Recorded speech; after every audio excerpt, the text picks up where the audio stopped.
Evet. Kule ve pilotlar arasındaki telsiz konuşmalarını da istedi. Önemli bir gelişme yaşandı. Buyurun. Şimdi soruşturma, uçağın düşmesiyle alakalı başlatılan soruşturma her geçen gün biraz daha derinleştirilerek devam ediyor.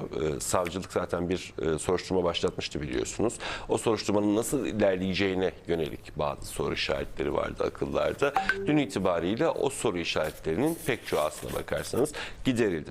Ulaştırma ve Altyapı Bakanı Abdülkadir Uraloğlu kazanın yaşandığı günün ertesi gün akşam saatlerinde, yani artık bu olay ayyuka çıktığı zaman biliyorsunuz hava kontrolörüyle pilot arasında geçen telsiz konuşmalarının bazı detaylarını sosyal medya hesabı üzerinden paylaşmıştı. Biz de izleyenlerimize, dinleyenlerimize, haberlerimize o detayları gün boyunca aktardık. Şimdi o telsiz konuşmalarının hepsi Ankara Cumhuriyet Başsavcılığı tarafından istendi.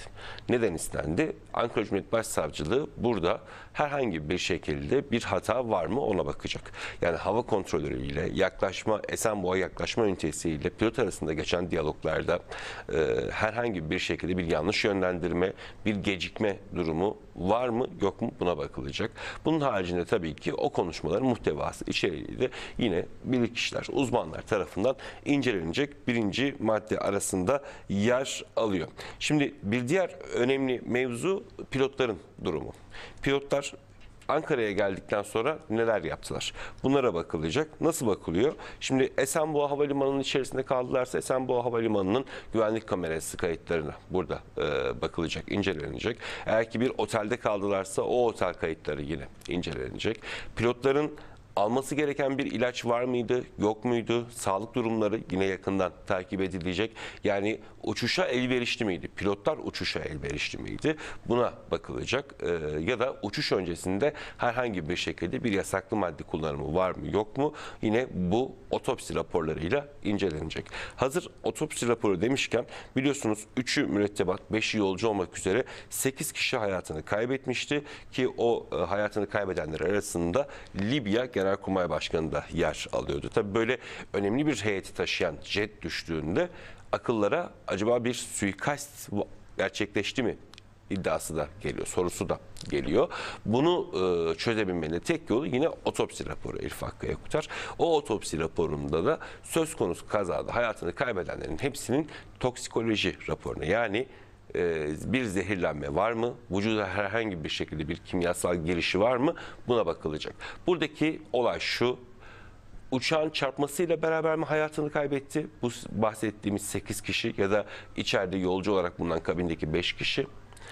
Yoksa daha öncesinde uçağa bindikleri andan itibaren herhangi bir şekilde bir suikaste kurban gittiler de kaza sadece o suikasti maskelemek amacıyla kullanılan bir sahne miydi şeklinde soru işaretlerini gidermek için kullanılacak. Yüksek ihtimaldir ki toksikoloji raporları temiz çıkacaktır diye düşünüyoruz şu anda. Bir suikast girişimi burada en uzak ihtimal olarak bulunuyor ama savcılık tabii ki bütün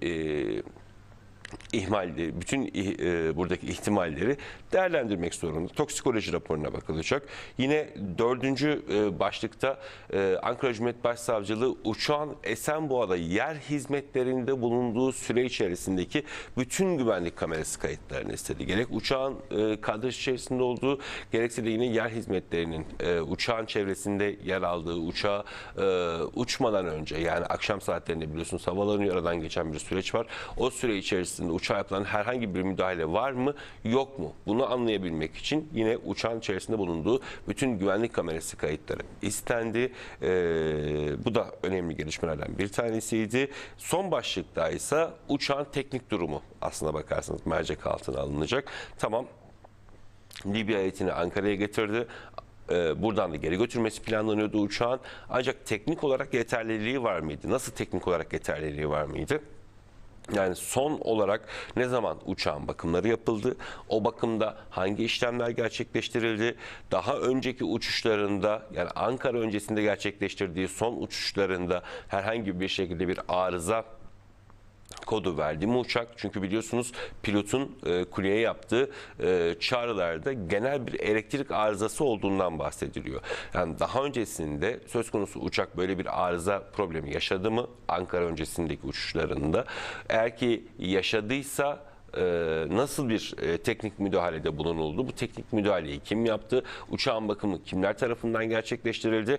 O uçak bakımını gerçekleştiren kişiler ne kadar alanında yetkin kişilerdi? Bunların hepsi Ankara Cumhuriyet Başsavcılığı tarafından tek tek inceleniyor. Bilirkişi bir rapor hazırlayacak bu teknik bakımla alakalı ve bilirkişinin hazırladığı raporla beraber de diğer tüm başlıklarda işte telsiz konuşmaları takip edilecek, pilotların sağlık durumlarına bakılacak, söz konusu hayatını kaybeden 5 kişinin toksikoloji raporu, yani zehir şüphesi var mı yok mu ona bakılacak.